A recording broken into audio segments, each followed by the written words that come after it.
Great win for the Yankees last night. Honestly, Aaron Judge, he's usually so humble. I was really surprised when I saw his post-game interview this morning.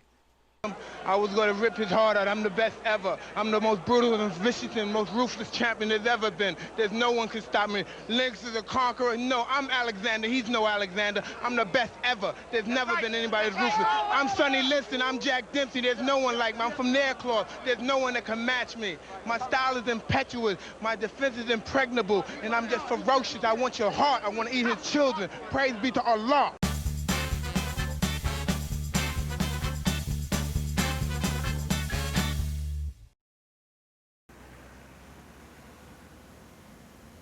Listen, all anybody wants to hear about today is Aaron Judge. I get it. I've watched that highlight of his home run from last night probably 20 times already, and it's 8:24 in the morning. I woke up, and that was literally the first thing I did. I was like, oh man, I got to watch the highlights from last night's game. When Aaron Judge is red hot like this, there's nobody like it, because not only does he hit home runs, he hits them farther than pretty much anybody. Last night was ridiculous. I mean, that was 468 feet, but that was on a breaking ball. A breaking ball. Usually you need the velocity of the fastball to give you that extra 20 to 30 feet on a massive home run. But Judge is so strong. He's so big. He swings a 35-inch bat. I don't know how many ounces, probably 32 or 33. And he just clocks this baseball. 2-0 to Judge. He's hit a bunch to left. He did it again. Oh my! Breaking ball and hit it a country mile in Aaron Judge territory. This is on a tee, a little cement mixer. So the question is, can he get to 6 games in a row? Can he? Yes, because he's seeing the ball very well. Pitching tonight for the Phillies will be Jake Arieta. He is yet to pitch this season, so he's not going to be super sharp, I don't think. The Phillies haven't played in like a week. They've only played 3 games all season. So it really depends on, how many chances Jake Arrieta is going to take with Judge. If I were a betting man, if I were doing like one of the DraftKings apps or something like that, I don't think I would bet on Judge going deep again, because I think they're just going to walk him. I think right now he's so hot and he's such a dangerous hitter anyway. And Gleyber really isn't hitting right now. Giancarlo has slowed down a bit. There are some options behind him. So, it's really going to depend on whether or not they pitch to him. Now, one thing that will factor in, DJ LeMahieu has been red hot. He had the big hit last night after Tauchman had a big steal of second base. That was a very underrated play in the game. That tied up the game. Tauchman stole second base with 2 outs, I think, maybe 1 out, and then LeMahieu, I think it was 2 outs, and then LeMahieu got a base hit to right field to tie the game, and now they got to pitch to Judge because you don't want to put LeMahieu in scoring position in the bottom of the 8th. You got to take your chances with Judge. You can't walk him, or else you got 2 guys on, and you got Gleyber Torres, who's a great contact hitter, up at the plate. So they have to pitch to him, and Judge, makes him pay. So one factor that will tie in is that LeMahieu is swinging the bat well. If situations like that come up where LeMahieu leads off the game with a base hit, you're not going to walk Judge because then you got 2 on, nobody out in the first inning. So that's one of the reasons that the number 2 hitter is so important. If you have a good leadoff hitter and if you have a good number 3 hitter, it just becomes kind of a linchpin in the lineup. And it's really almost an impossible position in the lineup to pitch around when you've got good hitters. And tonight we're going to get the Yankee pinstripe debut for Gerrit Cole. I've been waiting for this one for a while. I know a lot of you have. And last night's win accentuates how important it is to have an ace. An ace can extend winning streaks. The Yankees have won, I think, 6 in a row now? They're 7-1. And they're probably going to go to 8-1 tonight because Gerrit Cole is not going to lose in his Yankee Stadium debut. He's going to get out there and he's going to dominate. The Phillies haven't seen live pitching in a week, and now they got to face Gerrit Cole. Good luck. Good luck. Not going to happen. I think that Gerrit Cole is going to dominate tonight. And like I said, when you have an ace, he can extend those winning streaks. He can also stop losing streaks. So if you can somehow, with the back of your rotation, right now, James Paxton is the weakest link in the rotation. If you can somehow sneak out a win, either with a late comeback or, with a good bullpen day, or if your 5th starter pitches well, that allows you to create those extended winning streaks, because then you got Gerrit Cole the next day, and then you got the rest of the rotation with a little bit of momentum. So Gerrit Cole is not going to lose most of the time. I don't think the Phillies have seen him that much because the Astros and Phillies are in different leagues, in different divisions. So it's been a while, I'm sure, if they have faced him.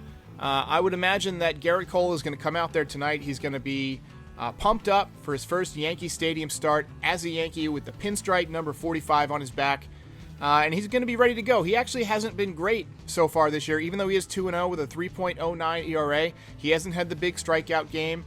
He's given up a few home runs. Last game, he was pitching really well until the 7th inning, and then he gave up a double, followed by a home run, followed by a double, got yanked after 100 pitches. It was like as soon as he hit 100 pitches, he kind of got tired. So I think he's still building up. But look for Gerrit Cole to go out there and be dominant tonight. That is my prediction. Dominant Gerrit Cole. I'm going to say 10 to 12 strikeouts. So nice timing on the picture-in-picture there, because I do want to talk about Luke Voit. Now, Luke Voit doesn't have a great batting average. He's batting about 240, I think. And it doesn't seem like he's getting a ton of hits. But when he gets hits, he does damage. He's got 2 game-tying home runs already this year. He's got 3 home runs in his first 24 at-bats. He's got an 896 OPS. He's really, really swinging the bat well. He takes a lot of pitches. He's very selective at the plate. That allows the guys around him to see more pitches. You're seeing the Yankees take a lot of pitches, put a lot of guys on base. They've already got 2 grand slams this year because they're forcing the pitchers to nibble, right? Everybody is so dangerous and so selective that they're not going to go outside of their zone. They're savages. That's what Aaron Boone meant when he said that last year. These guys take pitches, they force you to put the ball over the plate, and then they just destroy you. Now, maybe I'm way off base here, but James Paxton, I think, should come out of the rotation. I know that he's the Yankees' big trade acquisition from last year, and that he was 10-0 down the stretch last year. He's got some credit in the bank. He's done it in New York. He was great in the postseason last year against the Astros, but he's not the same guy. He's not the same guy. He had surgery on his spine. For a pitcher, I mean, your back is so important. Just look at Randy Johnson. When Randy Johnson's back started to go, he went from throwing 99 to 91, 92. That was the end of Randy Johnson. I mean, granted, for him, it was when he was 45. He had herniated discs and all sorts of stuff. But James Paxton had spinal discs fused together. And you expect him to still throw 98 miles an hour? Well, I did. But he's not doing it. He's not doing it. This is not something he's going to work out in a couple of starts. He needs to work off on the side, go to the alternate site maybe even, or just stick around and pitch out of the bullpen. Be that spot starter, be the opener, because he's just not effective right now. Last night, he gave up 7 hits in 3 innings. He did have 4 strikeouts, but his ERA is 13.50 after 2 starts. And he's pitched a combined 4 innings. So James Paxton is not getting it done. The Boston Red Sox are not a good team, and he got hit hard. So if I'm the Yankees, I'm saying I'm getting on the phone today, and I'm saying, hello, Clark Schmidt, get on the bus, make your way to the Bronx. You're starting for James Paxton next time. That's what I would say. Maybe even Mike King. Mike King pitched out of the bullpen last night. I mentioned it on the postgame show that I think he would be better as a starter. He's traditionally been a starter in the minor leagues. He's got good stuff, but he is a little home run prone. He throws a sinker, and when it doesn't sink, it goes. It flies. So I want to see Clark Schmidt, though. I've heard so much about this kid. He's apparently been working on the side at the alternate site. He looked so good in spring training and then in summer camp. Got a nasty hook, mid-90s fastball, a lot of poise. I think now's his opportunity. If the Yankees can jump out to a big lead, 5, 6, 7, 8 games, right out of the gate while other teams are struggling, they're going to run away and hide. They're going to run away and hide because there's not going to be enough time for anybody to catch them. So, Yankees need to get on the horn to Clark Schmidt ASAP. Okay, final topic for today before I close up shop. Miguel Andujar needs to get more at-bats. He's not swinging the bat well. He's batting 125. He's done no damage. He's a better hitter than that. but he's a guy who needs regular at-bats. Now, with a 162-game schedule, that's pretty easy. You give guys days off all the time. With a 60-game sprint, where every game has a ton of leverage, you want your A lineup out there as much as possible. But with Gerrit Cole on the mound tonight, I don't think you need to plan to have as much offense. You can afford to take a slight risk. And I think swapping out Giancarlo Stanton for Miguel Andujar, who, by the way, looked bad in left field last night, but typically he's looked okay. But giving Giancarlo Stanton a day off to rest, maybe rest his legs a bit. He's had that calf injury. Last night he had to score from second on a base hit, and he looked like he was running full out. So I want to give him a day off, get his body some rest so he can get back in there tomorrow. With Gerrit Cole on the mound, the Yankees don't need to score 9 runs. I think if you score 4 or 5 runs, that'll do it. You're not taking that much of a hit by putting Miguel Andujar in there for Giancarlo Stanton, except maybe on the distance of home runs, because they both are 800-plus OPS guys when they're right. And I think it's important to get Miguel Andujar enough at bats that, he's a hitter for you when you do put him in there.